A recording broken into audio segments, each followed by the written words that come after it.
Olá, esse é o canal do TMO-EPM e da Hematologia do Hospital 9 de Julho. Hoje a Laís Viana apresenta o artigo sobre o uso de midostaurin em pacientes com LMA FLT3 positivo.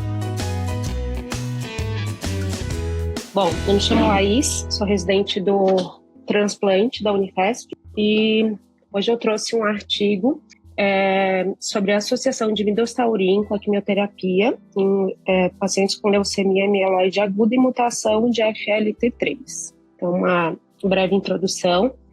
Pacientes com LMA com mutação no gene FLT3 é sabido que apresentam um desfecho desfavorável. O tratamento ele ainda é desafiador. Pacientes com mutação no gene da tirosinoquinase 3 são aproximadamente 30% dos adultos diagnosticados com LMA. Dessas mutações, 3/4 aproximadamente são do tipo ITD, ou seja, mutação de duplicação interna em tandem, e apresentam um prognóstico ruim, né, visto a alta taxa de recidiva. Já 8% desses pacientes recém-diagnosticados com LMA apresentam a mutação do tipo TKD, que é a mutação pontual. O desfecho primário do estudo foi a sobrevida global, com o objetivo de determinar se a adição de midostaurin à quimioterapia padrão prolongaria a sobrevida global dos pacientes com LMA e mutação no gene FLT3. Foi um estudo de coorte, prospectivo, randomizado, duplo cego de fase 3, foi realizado em 225 centros de 17 países. Foram incluídos pacientes com LMA recém-diagnosticada com mutação no gene FLT3. Os critérios de elegibilidade foram pacientes com diagnóstico de LMA, excluindo LPA, não relacionado à terapia. Eles precisavam ter um nível de bilirrubina abaixo de 2,5 vezes o limite superior de normalidade, não poderiam ter outras doenças coexistentes graves, e a terapia com hidroxiurela foi permitida por 5 dias antes do início do estudo. Em relação ao desenho do estudo, foram 2 braços, um grupo era o midostaurin. Nesse grupo, os pacientes receberam a quimioterapia padrão, que era D3/7 mais midostaurin, e o outro braço era o grupo placebo. Daí, nesse grupo, os pacientes recebiam a quimioterapia padrão, D3/7, mais placebo. O grupo midostaurin foram randomizados 360 pacientes. Desses 360, 355 receberam intervenção, e no grupo placebo foram randomizados 357, sendo que 354 receberam intervenção. Então, o N dos 2 grupos, né, foi praticamente igual, né, 355 e 354. Então, entre maio de 2008 a outubro de 2011, 3.277 pacientes com idade entre 18 e 59 anos foram triados para o estudo. Desses pacientes, 896 apresentavam mutação FLT3, e desses, 717 foram incluídos no estudo. Desses 717 pacientes, 214 apresentavam FLT3 e TD de alta porção, ou seja, acima de 70% de mutação em relação aos alelos selvagens. 341 apresentavam FLT3 e TD de baixa proporção, né, de 5 a 70% de mutação em relação aos alelos selvagens. E 162 pacientes apresentavam mutação FLT3-TKD. Em relação à terapia utilizada, a indução foi feita com D3/7, né? Um braço recebeu D3/7 mais midostaurin 50 mg de 12 em 12 horas, entre D8 e D21, e o outro braço recebeu D3/7 mais placebo. No D21 foi realizado DRM. Se a DRM fosse positiva, a indução seria repetida, né, idêntica à primeira indução, e se a DRM fosse negativa, o paciente ia para a consolidação. A consolidação foi realizado 4 ciclos, 28 dias com starabina de alta dose, e um braço, starabina mais midostaurin, 50 mg de 12 em 12 horas, entre o D8 e o D21, e o outro braço, starabina em alta dose, mais placebo. Os pacientes que permaneciam, né, em remissão completa iam para manutenção, né, que foi realizado 12 ciclos de 28 dias. Em um braço receberam midostaurin, 50 mg de 12 em 12, e o outro braço recebeu placebo. Em relação ao TMO, o TMO foi realizado a critério da equipe assistente, não tinha nenhuma obrigatoriedade, né, no protocolo do estudo. 57% do total dos pacientes foram submetidos a TMO. durante algum momento do curso da doença, alguns foram durante a indução, outros após, e nos Estados Unidos, o que me chamou a atenção foi que nos Estados Unidos foi realizado em 48,3% dos pacientes, porém, locais não norte-americanos foi realizado em 61,3%, sendo esse dado significativo, né, com P de 0,001. Durante a primeira remissão completa, foi realizado em 28,1 pacientes, um N de 101, no grupo Midostaurin, versus 22,7%, um N de 81 no grupo placebo, um N não significativo. Em relação às características dos pacientes, nessa tabela é possível observar que o único P significativo foi em relação ao sexo do paciente, né, foi um P razoável, de 0,04. O restante das características, idade, raça, contagem de leucócitos, plaquetas e classificação dos pacientes foi bem equilibrado entre os dois grupos. E já em relação ao sexo, 51,7% do grupo Midostaurin eram mulheres, já no grupo placebo eram 59,4% de mulheres. Foram rastreados 3.277 pacientes para o estudo. Desses, 2.381 apresentavam FLT3 selvagem e 896 pacientes apresentavam mutação de FLT3. Porém, desses 896, 717 foram randomizados para o estudo. No artigo não conta exatamente o motivo, né, de 896 para 717, essa diferença aí da randomização. Bom, então entre esses 717 pacientes randomizados, o braço do Midostaurin foram 355 pacientes, né, que foi iniciado a indução. Desses 355 pacientes iniciados a indução, 81 pacientes precisaram de uma segunda indução, completaram dos 355, 274 completaram a indução. Já no grupo placebo, 354 pacientes iniciaram a indução. Desses, 101 pacientes precisou de uma segunda indução, 264 completaram a indução. No grupo Midostaurin, então, desses 274 pacientes que completaram a indução, 231 entraram na fase da consolidação. De 231, 129 completaram, e no grupo placebo, de 210 que iniciaram a consolidação, completaram 103. Né? No grupo Midostaurin, dos 129 que completaram a consolidação, 120 foram para manutenção. Desses 120, 69 completaram a manutenção, e no grupo placebo, dos 103 pacientes que completaram a consolidação, 83 iniciaram a manutenção e 51 completaram a manutenção.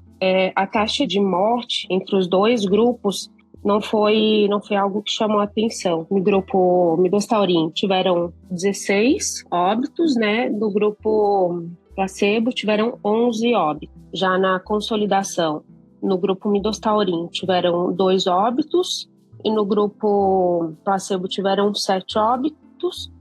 Na manutenção, grupo Midostaurin, aqui não falo do óbito do após a manutenção. Em relação aos eventos adversos, houve pouca diferença entre os dois grupos na taxa dos eventos adversos de grau 3, 4 ou 5, e aqui na tabela é possível observar que os únicos eventos adversos significativos de grau 3, 4 ou 5 foram anemia e rasgo cutâneo. A anemia no grupo Midostaurin foi de houve 329 pacientes, né, versus 311 pacientes no grupo placebo.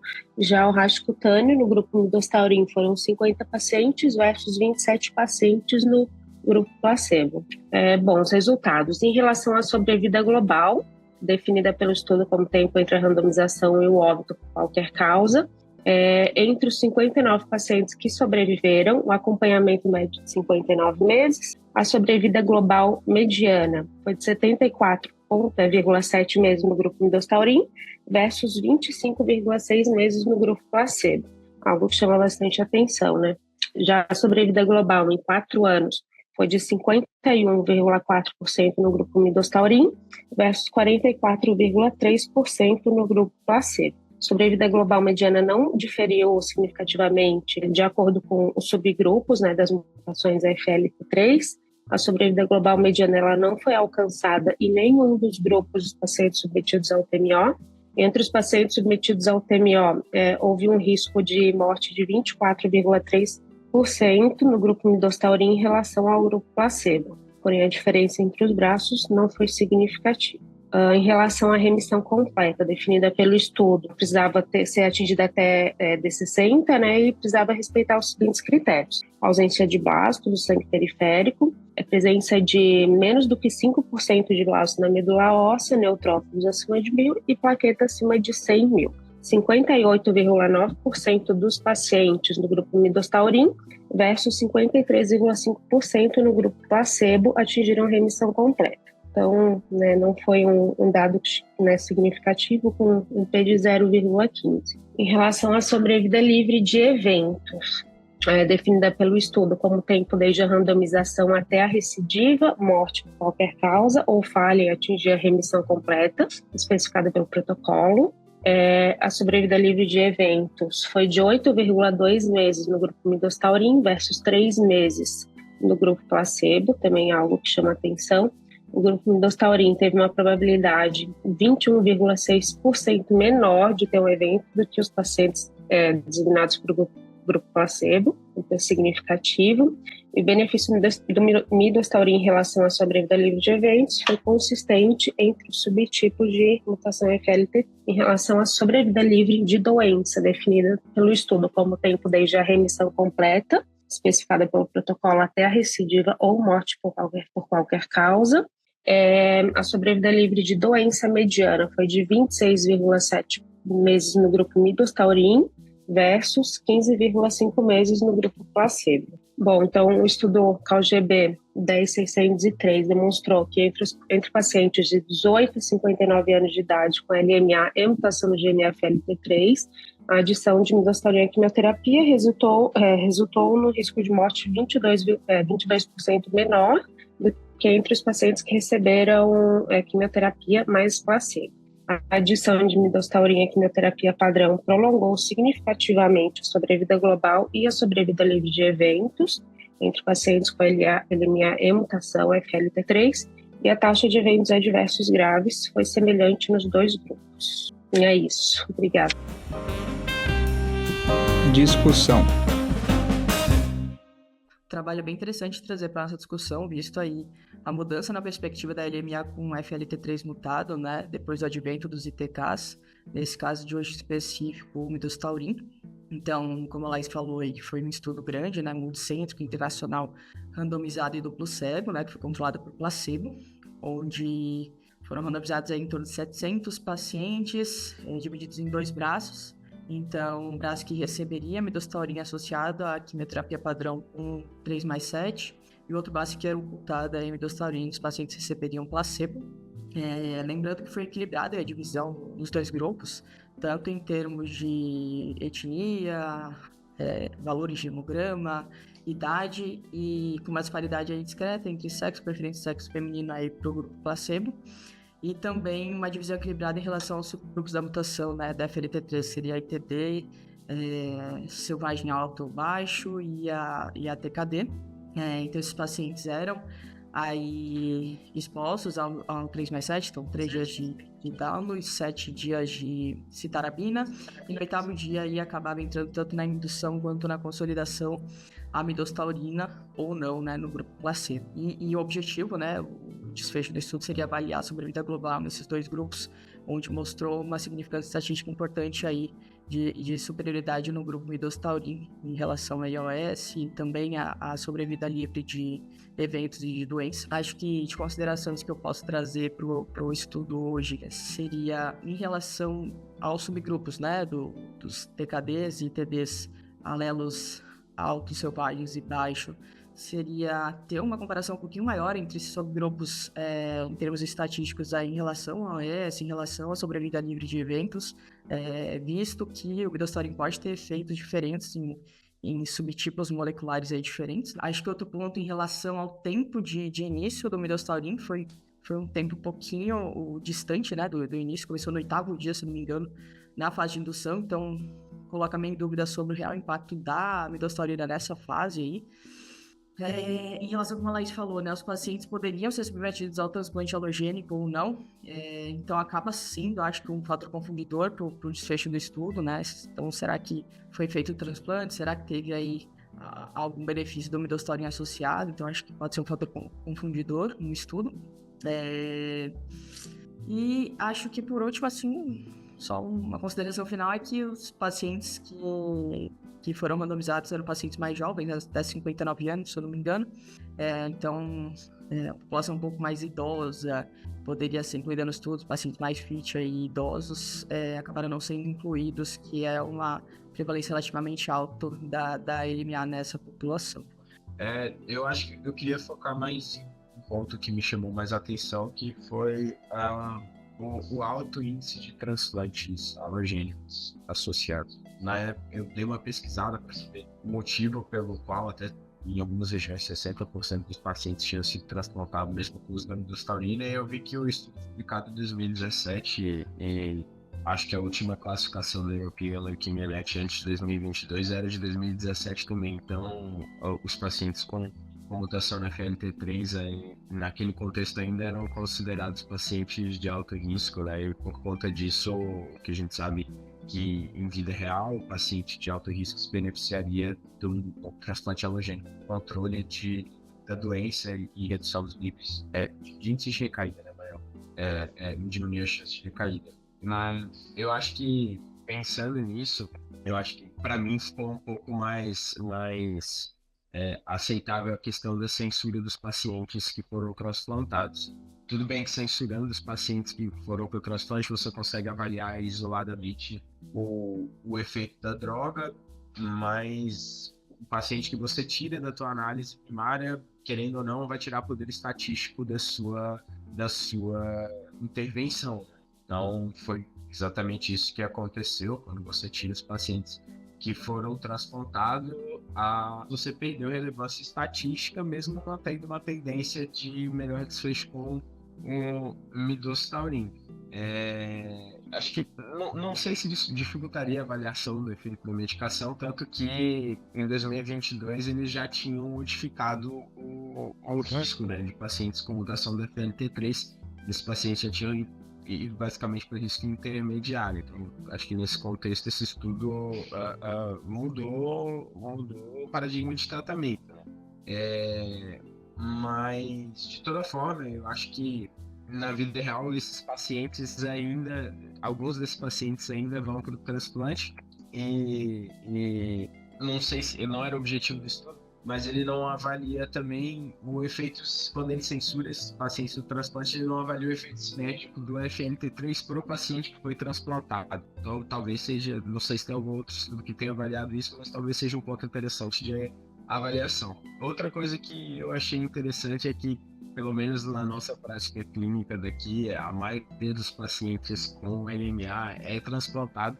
E o que a gente tem agora é um paciente que às vezes escapa do transplante e segue com uma terapia de manutenção. Então eu acho engraçado que eu estou vendo uma doença, uma neoplasia hiperaguda que tem desfecho negativo, mas que está sendo controlada com uma medicação e em um contexto de manutenção. Então, assim, não sei até que ponto a gente tem um estudo que avalie o impacto do midostaurin na manutenção desses pacientes. Chama muita atenção que os pacientes que fizeram uso de midostaurin e não foram para o transplante tiveram uma sobrevida, assim, num segmento de mais de 74 meses, em comparação com os pacientes que fizeram grupo placebo. Então, assim, a gente vê que a medicação fazer a medicação é melhor do que não fazer nada para o paciente que não vai para o transplante, obviamente. Mas me chama a atenção, me deixa curioso saber se a gente vai conseguir avaliar o impacto dessa medicação com uma droga de manutenção e uma doença hiperaguda. Eu não sei se eu consegui ser claro. Mas, enfim, eu acho que é um bom estudo. Tanto é bom quanto eu acho que ajudou a mudar aí a classificação dos pacientes com mutação da FLT3 5 anos depois na classificação da European Kidney. Na prática clínica, pelo menos aqui, a gente não vê tanto paciente usando midostaurin. Aí eu já começo a me perguntar o porquê, o que com certeza tem um motivo, e o que da minha avaliação escapou para o que a gente faz na prática, assim, o que eu estou deixando passar. E só outro porém é que aqui a gente costuma ver pacientes, tudo bem, que tem mutação de FLT3, mas que tem outras mutações associadas também.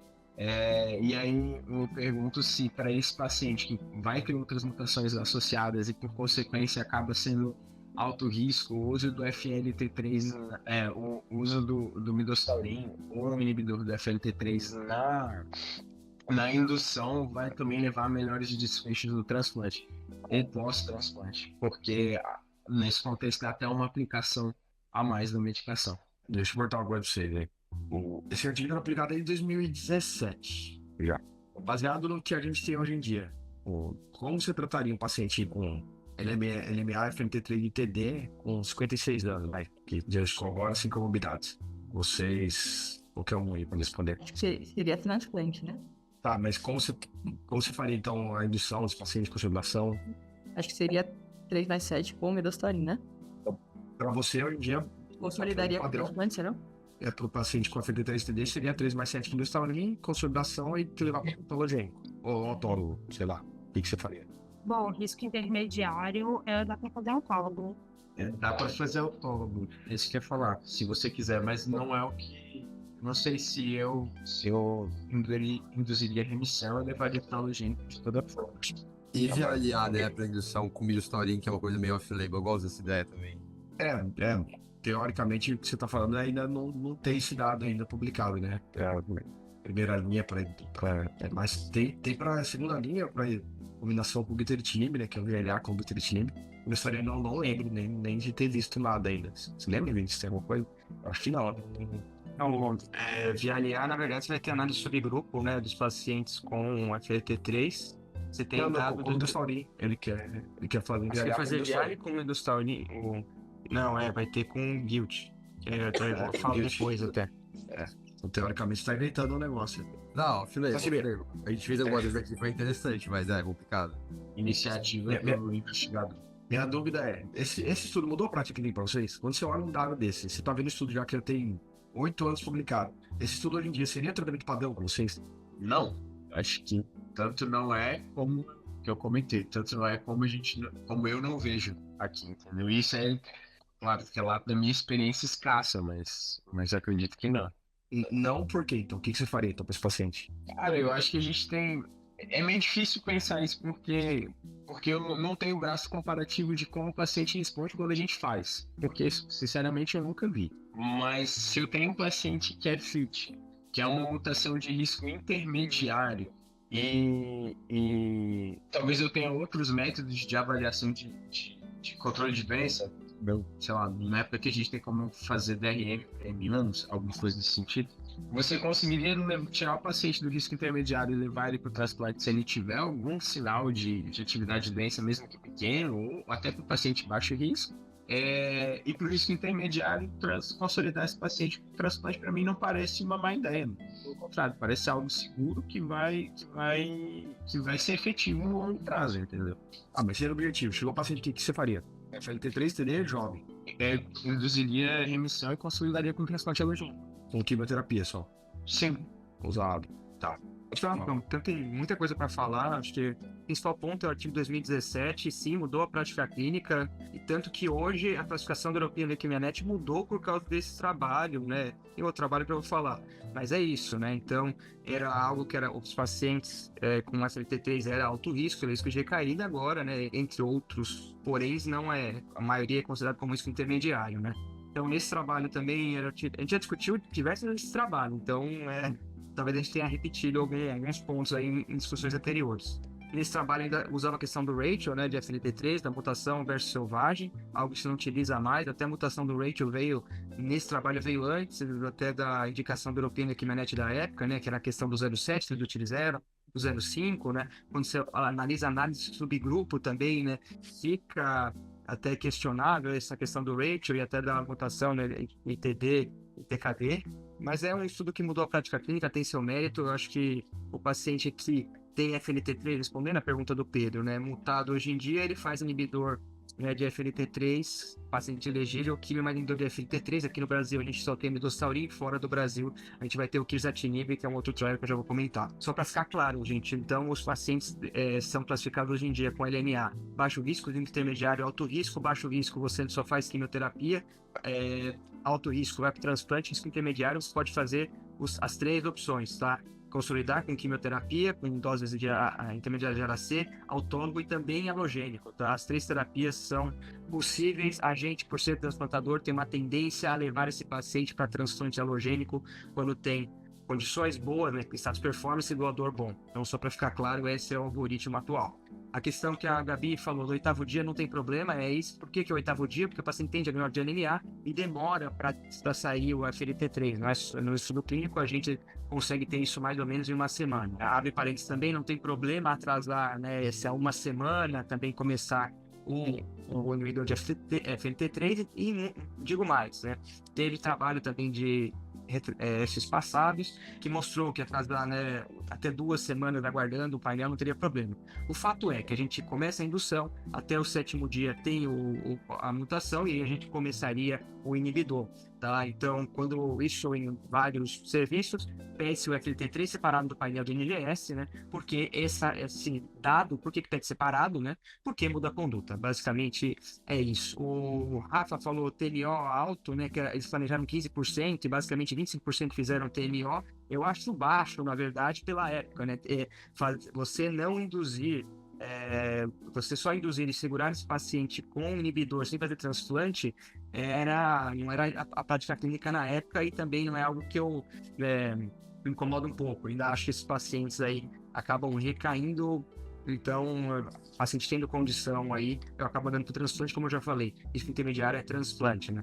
E aí, comentando que o Pedro falou em relação ao paciente não elegível, é uma questão muito boa, né? Então, eu vou fazer... O que eu vou fazer para esse paciente não elegível, né? Será que só asa vem? Será que eu puxo esse paciente e ponho o inibidor com quimioterapia? Uma boa pergunta, né? Então, é isso que eu comecei a falar, análise de subgrupo, quando você tem o Veneto, né, com FLT3, responde muito bem. Obviamente, a gente não sabe se o triplet, né, asa, vem e o tretinib, né, a trabalho de Anderson, vai ser melhor. Parece sim, porém mais tóxico. Então, resumindo, o paciente que é elegível, colocaria o inibidor em primeira linha. O paciente que não é elegível, acabo fazendo, né? Quando eu falo acabo, é o grupo, o Pedro pode confirmar se eu estou mentindo ou não, mas é fazendo via aliar mesmo, e enfim, isso na indução. Depois a gente já fala do resto. Então, elegível é isso, autólogo. O Rafa citou DRM para 33, não sei. O método que a gente tem atualmente não é sensível para isso, ele é sensível para diagnóstico, não para segmento. Tanto que antigamente falava que FLT3 não era um bom marcador de DRM, na verdade não era bom, porque a gente não tinha método bom para isso. Se você tivesse um método sensível o suficiente, como se tem fora do país, é possível fazer, a gente acaba não fazendo por causa disso. Tem que citar, até anotei aqui, duas discussões nossas, episódio 26, é o Morfo, da Marcela, que discutiu bastante essa prática, né, aí na manutenção, que eu já começo a falar, e o episódio 20, que é o da Fernanda, que falou do ASA vem do Guilt no cenário de RR, né? Então também vale a pena ouvir aí se vocês não ouviram, tá? Eu gosto de inibidor de FLT3 na manutenção do halogênico, já falou isso, principalmente fundado do sorafenib. O dado do sorafenib é melhor do que o midostaurin, mudou o sobrevida global, tudo fase 2, tudo fase 3. Tem toda a questão antes da indução, mas é algo que eu procuro fazer. Em relação a outro trabalho que eu fiquei só citando, é o Quantum First, né? O crisatinib em primeira linha. Tem o Quantum RR, mas vou falar do Quantum First. Foi atualizado no último ASH, mostrando ainda o benefício do crisatinib em relação à terapia padrão placebo. A crítica desse trabalho é que já tinha o dado Ratify não comparou o midostaurin com o quizartinib, mas o da do Quantum parece ser melhor. Quando a gente conversa com o pessoal fora do país, eles até tem é um pouco mais manejável o quizartinib do que o midostaurin. Então, seu trabalho, a utilização do Ash mostrou esse benefício, principalmente em pacientes que não foram para halogênico. Que mais? Tem outros trabalhos aí, né, que foi o que a gente estava falando do Lace Wing, que na verdade fez o gilteritinib em pacientes não elegível, e aí não foi bom, né, não teve ganho de sobrevida global. Falei, se você falar mais aí, vou atrapalhar o Pedro a falar, mas acho que era isso, pelo menos que eu anotei, né. Cara, eu queria comentar assim pra vocês, residentes. Quando você tem um artigo, fase 3, randomizado, multicêntrico, que ganha sobrevida global, se ele não mudar para sua prática clínica, é por dois motivos. Ou você acha que o artigo tá errado, ou tem alguma coisa ali que você tá criticando, tipo, essa população não é verdade isso aqui, tá errado o diagnóstico, sei lá. Ou você tá deixando de dar a terapia que permite o paciente sobreviver mais. Particularmente, quando uma doença é exposta a uma tentativa de ganhar sobrevida global por algum medicamento, isso aí é nobre. E quando você ganha sobrevida global, esse tratamento ele tem que ser em primeira linha, mesmo que você não acredite naquele dado.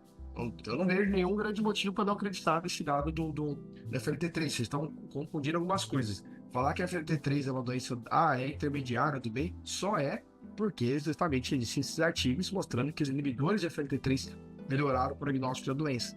Inclusive, quando foi feita a nova classificação de 2022, essa era uma discussão na época, assim, que se você tem acesso ao inibidor de FLT3, de fato, o FLT3 é uma doença de sistema intermediário. Se você não tem acesso ao inibidor de FLT3, FLT3 continua sendo uma doença de prognóstico adverso. Uma outra pequena coisa que eu queria fazer, nós falou, carga alérica, tá? Você falou um termo estranho aí, quando a gente tá vendo aquela questão do tanto que a FLT3 expressa, que isso no passado tinha impacto. Quando a gente olhava o FLT3 com a NPMO, isso tinha impacto prognóstico também. Mas, particularmente, isso é tudo que mudou nessa prática clínica. Todo paciente com LMA FLT3, a gente tentava fazer midostaurin com 3+7. Você diz que você não vê muito aqui, porque a gente teve muito LMA inelegível. Muito paciente com LMA idoso, muito paciente com LMA que, de fato, não ia aguentar quimioterapia intensiva. Então, a gente acaba utilizando muito mais VLA, como o Vini falou. LMA, VLA vai bem para FLT3, análise de subgrupos, mas na nossa prática a gente tem visto isso mesmo. A maioria dos pacientes responde bem, só às vezes talvez fazer uma manutenção no pós-transplante seria algo também interessante, né? Que nem o caso atual, que é pensando em fazer sorafenib. Outra coisa que o Vini já comentou, também só queria reforçar, que os dados de manutenção, isoladamente, os inibidores de FLT3 pós-transplante, a maioria foi negativo. Você olha o dado, por exemplo, do próprio midostaurin, quando o estudo fase 2, ele foi negativo. O estudo com o Morpho, que é o gilteritinib, também foi negativo. Então, FLT3, ele, outro dado produtivista de manutenção pós-transplante é com o sorafenib, por isso que a gente tem tentado utilizar. E tem um Quantum que ele utilizou em pacientes também mesmo estilo de midostaurin. Então, assim, o que eu quero dizer com isso? Se você faz midostaurin na indução, na consolidação, e leva o transplante, o estudo mostrou que você mantém a midostaurin nessa população, você teve impacto em PFS e talvez tenha impacto também sobre o global, principalmente no FLT3 e TD. Mas se você não fez midostaurin na indução e na consolidação, não vale a pena estudar na manutenção só depois. Daí é melhor fazer o sorafenib, que é o dado isolado para esse tipo de população. Mesma coisa do quizartinib, né? O quizartinib também foi bem quando você fazia ele na indução e na consolidação, não na manutenção de forma isolada. O que mais?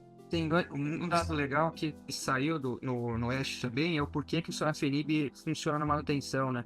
Aí parece, aí é óbvio que eles, né, dados preliminares, enfim, que ele reverte, né? Ele acaba reativando a exaustão da célula T, né? Então, por isso que seria o fator do sorafenib, né? Então, talvez pela a inibição e a ativação de algo off-target, então achei bem interessante, né? E aí tem dois casos, acho que não vou falar o nome para, óbvio, né, preservar a identidade do paciente, mas tem dois casos. Tem um paciente atualmente internado transplantando com FLT3 também, que não respondeu a terapia, idealmente a terapia de indução, e tem outro também, talvez outro que transplantou no final do ano passado, ou retrasado, que também ela fez quimioterapia de indução, não fez inibidor de FLT3, depois da consolidação, positivou DLN, a gente transplantou. Então, para mostrar que FLT3 é uma doença ruim, né? Mesmo com o acesso que a gente tem. Não, com certeza. Então, só fazer quimioterapia aí, Rafa, você tá diminuindo o sobrevida global desse paciente. Não, tranquilo. Fiz uma confusão aí na minha cabeça, ainda depois a gente discutir, eu não consegui aceitar. Eu entendo que faz sentido, eu entendo que não é uma sobrevida global, mas eu não tô conseguindo explicar os dois pontos do que a gente. Do que eu vejo que pra mim é algo importante, assim, e eu entendo a particularidade da nossa população, né? Realmente tem isso. São pacientes que são mais presos e vão para outra linha de tratamento. Sim. Mas é isso. Tem uma tendência cada vez maior cada vez maior de a gente usar terapias menos intensivas para tratar esse paciente, né? Cada vez a gente tem visto isso, né? Tipo, acho que o futuro vai ser mesmo uma situação tripla, que o Pedro falou lá. Acho que é o futuro, não por agora ainda. Agora ainda está bem, ainda não tenho dado, mas a tendência é essa mesmo, com menos químio e mais imuno, né? Não, totalmente. Filme? Então, o filme de hoje é 007, Cassino Royale. Pra quem assistiu, é um filme bom, é um filme clássico, mas que já tá ficando um pouco ultrapassado aí depois que o Bourne apareceu, tá ultrapassando aí os filmes do 007. Então, mais ou menos que nesse artigo, acho que é um bom artigo, acho que ganha sobre global na época, mas de fato, com os novos tratamentos aí, talvez no futuro seja algo que não tenha mais aplicabilidade. Acho que é mais ou menos essa correlação. Tentaram reviver o 007 com Skyfall, né? Não sei se alguém viu, mas pelo menos a trilha sonora. Não, a trilha sonora do filme é boa. O filme é uma ação boa, mas como você falou, depois que Bourne chegou, ficou meio difícil o 007 ser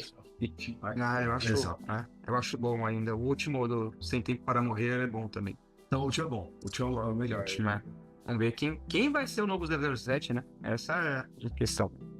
Vai ter o autor da Malhação dos seus canais. Olha aí! Entendo. Não, do jeito que o cara tá levando a sério o Jim Ratz, ele tá galgando o espaço aí em Hollywood pra filme de ação, com certeza. Beleza, falou pessoal, tarde já, né? Então por hoje é isso, até a próxima semana. Tchau.